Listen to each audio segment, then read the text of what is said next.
Thank you. Next speaker is Madame Bonden from France, please. Merci Madame la Présidente, mes chers collègues. Je voudrais saluer le rapport équilibré aussi de notre collègue André Hunko au nom de la commission ad hoc à laquelle j'ai participé, ainsi qu'à la mission préélectorale. Je voudrais aussi remercier la Géorgie pour la qualité de son accueil. Ce 7e scrutin présidentiel intervenait dans un contexte institutionnel particulier marqué par l'évolution progressive de la Géorgie vers un régime parlementaire qui entrera pleinement en vigueur en 2024, lorsque le chef d'État, dont les pouvoirs sont plus limités, ne sera plus élu au suffrage universel, mais par un collège électoral. L'élection présidentielle de l'année dernière, donc, était la dernière sous cette forme.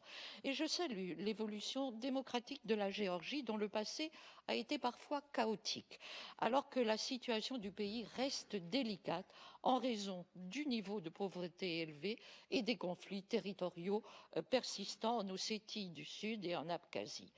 Certes, des marges de progression demeurent en matière électorale.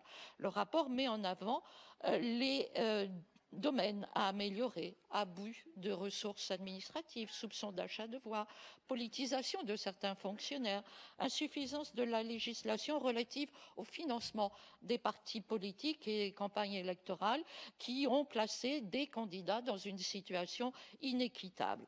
Ces dysfonctionnements devront être rapidement corrigés avec le concours du Conseil de l'Europe et de la Commission des Venise en premier lieu.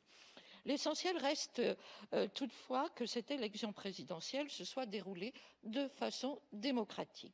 Le rapport note en effet le pluralisme de la campagne et le professionnalisme de l'administration électorale. La campagne a été libre, mais aussi très rude, contre surtout la candidate femme par les réseaux sociaux avec les dérives que ces derniers peuvent engendrer.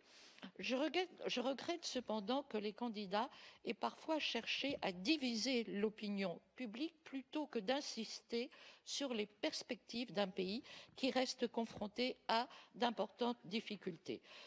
De ce point de vue, je forme le vœu que l'élection de Salomé Sourajbishvili, et ancienne diplomate française, soit l'occasion d'un grand débat sur l'avenir de la Géorgie et sur son rapprochement indispensable avec l'Union européenne.